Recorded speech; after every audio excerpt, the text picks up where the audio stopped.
हरियाणा में आपका स्वागत है। आपके साथ हाजिर हूं मैं कंचन। शुरुआत करेंगे बुलेटिन के इस वक्त की बड़ी खबर के साथ, जो कि गुरुग्राम से आ रही है। इस वक्त की बड़ी खबर, सीएम फ्लाइंग टीम की बड़ी कार्रवाई, बिना आईडी के सिम बेच रहे व्यक्ति को धर दबोचा। ऑर्टिमिस अस्पताल के सामने बेच रहा था सिम। इस वक्त की बड़ी और अहम खबर टीवी स्क्रीन पर आपको दिखा रहे हैं। बिना आईडी के सिम बेच रहे व्यक्ति को धर दबोचा गया। गुरुग्राम से बड़ी खबर, सीएम फ्लाइंग टीम की बड़ी कार्रवाई है ये। ऑर्टिमिस अस्पताल के सामने बेच रहा था सिम। तो इस वक्त की बड़ी और अहम खबर टीवी स्क्रीन पर आपको दिखा रहे हैं। लगातार सीएम फ्लाइंग की टीम बड़ी कार्रवाइयों को अंजाम देती हुई नजर आ रही है और इसी बीच सीएम फ्लाइंग टीम की बड़ी कार्रवाई है ये, जहां बिना आईडी के सिम बेच रहे व्यक्ति को धर दबोच लिया गया। तस्वीर भी हम आपको दिखा रहे हैं। ऑर्टिमिस अस्पताल के सामने बेच रहा था ये शख्स सिम। इस वक्त की बड़ी और अहम खबर गुरुग्राम से, जहां सीएम फ्लाइंग टीम की बड़ी कामयाबी और बड़ी सफलता कह सकते हैं, क्योंकि ऐसे लोगों की लगातार तलाश रहती है सीएम फ्लाइंग टीम को। इस पूरी खबर पर ज्यादा जानकारी के साथ संवाददाता मोहित हमारे साथ फोन लाइन पर जुड़ गए हैं। मोहित, गुरुग्राम से बड़ी खबर आ रही है, जहां पर सीएम फ्लाइंग टीम की बड़ी कार्रवाई है ये और बड़ी सफलता हासिल हुई है। क्या कुछ अपडेट मिल रहा है इस पर? जी बिल्कुल बताना चाहूंगा। ये जो मामला है ये गुरुग्राम की जो सीएम दस्ता है उसने इस पूरे एक आरोपी को गिरफ्तार किया है, जो कि लोगों के बिना आई कार्ड के, बिना किसी जानकारी के, बिना किसी पुख्ता जो आईडी प्रूफ होते हैं उनके जो है लोगों को सिम बांट रहा था। यानी कि उन सिमों का इस्तेमाल जो है किया जा सकता था किसी भी फ्रॉड काम को करने के लिए, किसी भी बड़ी घटना को अंजाम देने के लिए।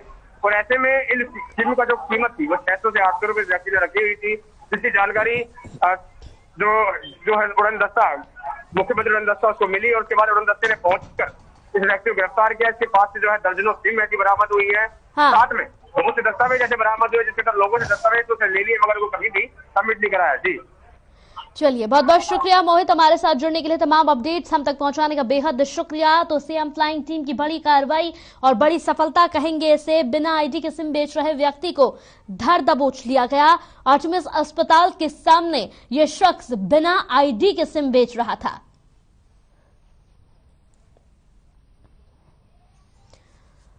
तो देश में कोरोना के मामले लगातार बढ़ते जा रहे हैं। पिछले 24 घंटे की बात करते हैं। कोरोना के यहां पर लगातार अगर 24 घंटे की बात करें तो 1 लाख यहां पर 79,723 नए मामले सामने आए हैं और इस दौरान 46,000 यहां पर 569 मरीज कोरोना से रिकवर भी हुए हैं, जबकि कोरोना के चलते 146 लोगों की मौत हो गई है। बता दें कि देश में कोरोना के कुल मामले 3,57,07,727 हो गए हैं।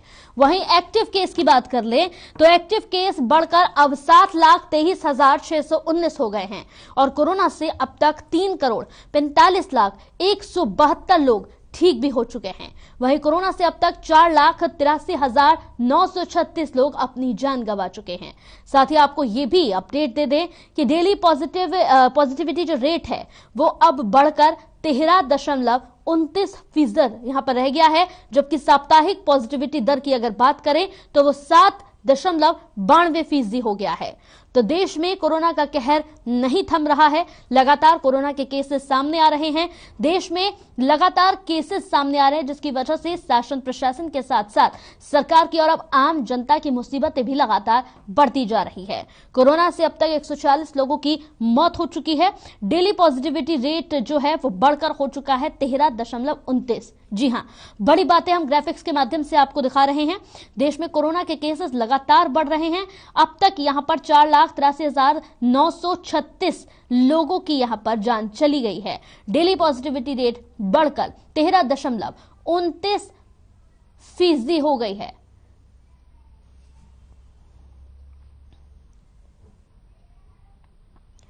तो प्रदेश में धीरे धीरे कोरोना संक्रमितों की संख्या में भारी उछाल आता जा रहा है। सोमवार को हरियाणा में कोरोना के 5,736 नए मामले सामने आए, जबकि अंबाला, गुरुग्राम, रोहतक और करनाल में कोरोना पीड़ित 5 व्यक्तियों की मौत हो गई। वहीं ओमिक्रॉन की बात कर लेते हैं। 26 नए मामले सामने आए हैं। कोरोना का पॉजिटिविटी रेट जो है वो 10.64 से बढ़कर अब 14.90% पर पहुंच गया है। हरियाणा, गुरुग्राम और फरीदाबाद खासतौर पर कोरोना के हॉटस्पॉट बने हुए हैं। सोमवार को गुरुग्राम में 2621 और फरीदाबाद में 1071 नए मरीज मिले हैं, जबकि सोनीपत की अगर बात करें तो 322 यहां पर मिले। वहीं पंचकुला में 344, अंबाला में 303, यमुनानगर में 191, करनाल में कोरोना के 171 नए मामले सामने आए हैं। इसके साथ ही बात कर लेते हैं पानीपत की। पानीपत में 113, रोहतक में 103, झज्जर में 98 को यहां पर कुरुक्षेत्र में कोरोना के 84 नए मामले सामने आए हैं।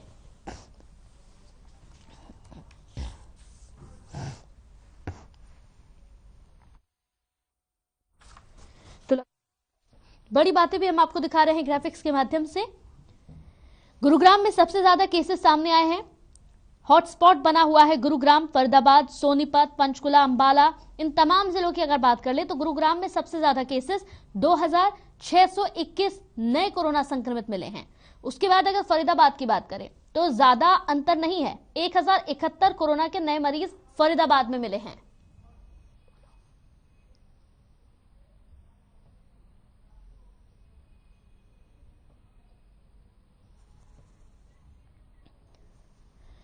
तो गुरुग्राम में सबसे ज्यादा 2621 नए कोरोना संक्रमित मिले हैं। फरीदाबाद में 1071 कोरोना के नए मरीज मिले हैं।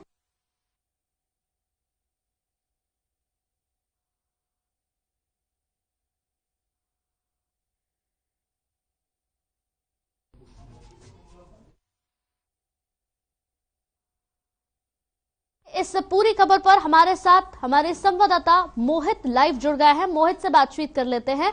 मोहित, जिस तरीके से लगातार अगर हम बात करें तो कोरोना के केसेस में उछाल देखने को मिल रहा है, एक तरफ कोरोना और दूसरी तरफ ओमिक्रॉन, दो मुसीबतें एक साथ है। और ऊपर से एक और सबसे बड़ी बात जो है वो डॉक्टरों की हड़ताल भी शुरू हो चुकी है, ओपीडीओ को बंद कर दिया गया है। यानी चौतरफा चारों तरफ से मुसीबतें ही मुसीबतें हैं। ऐसे में सबसे बड़ी बात है कि सरकार की चिंताएं लगातार अब बढ़ती जा रही हैं।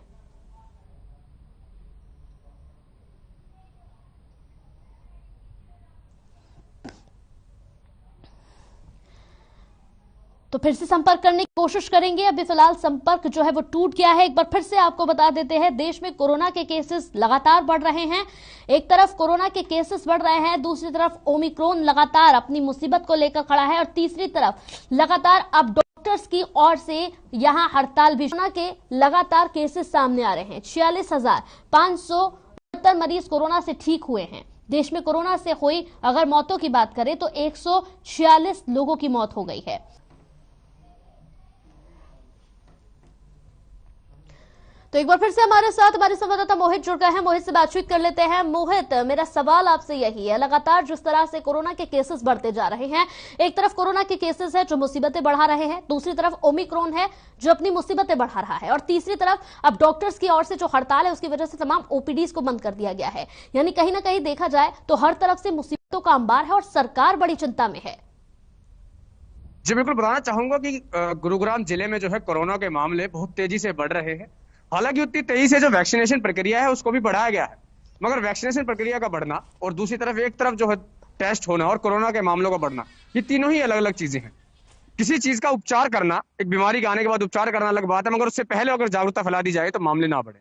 तो ऐसे में कहीं ना कहीं जो ढीला ढाला रवैया है वो एक तरफ जो है देखने को जरूर मिल रहा है उन लोगों का, जो कि इस बढ़ते मामलों के बाद भी जो है उनके ऊपर नकेल नहीं कसी जा सकी है और लोग जो है बिना मास्क के घूमते हैं और इस वायरस को फैलाने का काम कर रहे हैं।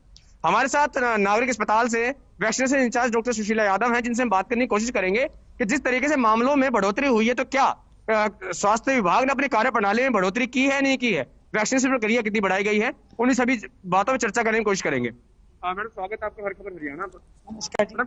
लगातार जो है प्रोग्राम में वैक्सीनेशन आप लोगों ने बढ़ाई है, मगर मामले भी बढ़ रहे हैं। जितनी वैक्सीनेशन की जा रही है तकरीबन उससे कई गुना ज्यादा मामले भी आने लगे हैं, तो क्या कहना चाहेंगे इस बारे में? कहना ये चाहेंगे कि मामले तो इसलिए बढ़ गए हैं, शायद प्रवासी ज्यादा हैं गुड़गांव के अंदर, तो ये दूसरे जिलों से आए हैं और हमने तो अपनी तरफ से वैक्सीनेशन को 100-150 से ज्यादा प्रतिशत करने की कोशिश करी है। पर यहाँ पे रहने वाले अब सब कर्मचारियों को और जितने भी फैक्ट्री वर्कर्स हैं इनको अनिवार्य कर दिया गया है कि ये अपना वैक्सीनेशन का सर्टिफिकेट दिखाएं। उस पर पता करने पे पता चला है कि ये बहुतों की तादाद में अभी भी इन्होंने वैक्सीनेशन नहीं लगवाया। तो दिन रात हम लोग अपनी वैक्सीनेशन का कार्य बढ़ा रखा है और हम सुबह से लेकर शाम के 7-8 बजे तक वैक्सीनेशन करते हैं। और उस टाइम पे पहली डोज, दूसरी डोज, अब तो बूस्टर डोज भी स्टार्ट हो गई और बच्चों की भी वैक्सीनेशन कर रहे हैं। एक तरफ तो वैक्सीनेशन की प्रक्रिया का बढ़ाने की बात कर रहे हैं, मगर जैसे आज हड़ताल कर दी गई है, डॉक्टर के द्वारा ओपीडी को बंद कर दिया गया है, तो आपको नहीं लगता इसका खामियाजा जो है मरीजों को उठाना पड़ेगा?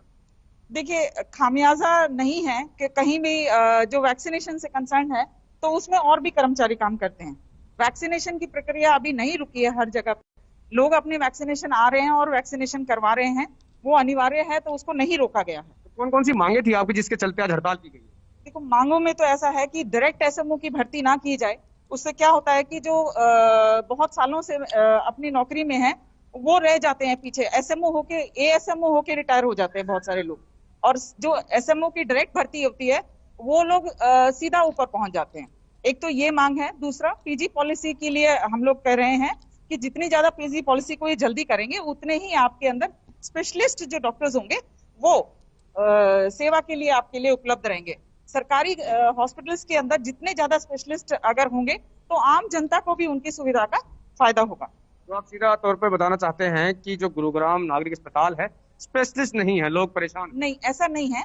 ये जो मांगे हैं ये पूरे जिले की मांगे ना होकर पूरे हरियाणा की मांगे हैं। ये गुड़गांव तो फिर भी एक ऐसा जिला है जहाँ पे स्पेशलिस्ट अवेलेबल हैं, लेकिन ये जो एचएमएस की जो हमने आज हड़ताल करी है ये ऑल ओवर हरियाणा की हड़ताल है। बहुत सारे ऐसे जिले हैं, जैसे आपको एसोसिएशन के मेंबर्स ने बताया होगा, मेवात है यहाँ पे, या और सोनीपत है, करनाल है, पानीपत है, वहां स्पेशलिस्ट की कमी है। तो ये बेसिकली एक पीजी पॉलिसी को प्रमोट कर रहे हैं हम लोग कि वो हर जिले में होंगे। ये गुड़गांव से रिलेटेड ज्यादा नहीं है क्योंकि गुड़गांव में स्पेशलिस्ट तो काफी हैं। धन्यवाद। तो जैसा कि मैडम ने, डॉक्टर साहिबा ने बताया है कि किस तरीके से जो वैक्सीनेशन प्रक्रिया को बढ़ाया गया है, साथ में कोरोना के मामले भी बढ़ रहे हैं और अब एक तरफ ये हड़ताल हो गई, तो कहीं ना कहीं जो व्यवस्थाएं हैं मरीजों के लिए कुछ हद तक जो है चरमराई जरूर है। मगर हालांकि डॉक्टरों की तरफ से एक चेतावनी ये भी दी गई है कि अगर 14 तारीख तक इनकी मांगों को नहीं माना जाता है तो इमरजेंसी सर्विसेज और गायनी सर्विसेज और जो भी सेवाएं जो है अस्पतालों में दी जाती हैं उन सभी को बंद कर दिया जाएगा। जी बिल्कुल मोहित, यहाँ पर एक और सबसे बड़ा सवाल है, लगातार जिस तरीके से बच्चों के लिए अब वैक्सीनेशन शुरू की गई है, बच्चों को यहाँ पर अब वैक्सीनेट करना है, तमाम बच्चे भी लगातार पहुंच रहे हैं, लगातार ये सिलसिला भी जारी है, तो इस हड़ताल की वजह से कहीं ना कहीं सबसे ज्यादा प्रभाव उस पर भी पड़ने वाला है। बताना चाहूंगा कि कुछ लोग थे जो कि अपने बच्चों के साथ यहाँ आए थे, जिनका साफ तौर पर कहना था कि हमें टीकाकरण कराना है, वैक्सीनेशन से संबंधित नहीं था, बुखार खांसी जुकाम से संबंधित था। तो उन्होंने भी साफ तौर पर यह आरोप था कि आज हड़ताल की वजह से उन लोगों को वापस जाना पड़ रहा है। गुरुग्राम जिले में इकलौता नागरिक अस्पताल है जो सबसे बड़ा है और काफी दूर दूर से जो है लोग यहाँ पर अपने उपचार के लिए आते हैं, और ऐसे में अचानक हुई हड़ताल के बाद जो है लोगों को वापसी का घर का रास्ता देखना पड़ रहा है, जिससे कि दिक्कतें लोगों को जरूर आई है। मगर ऐसे में जो मांगे हैं डॉक्टरों की सीधे तौर पर ये है कि जो स्पेशल कैडर है वो दिया जाए, जिससे कि जो स्पेशलिस्ट है वो ज्यादा निकल कर आए।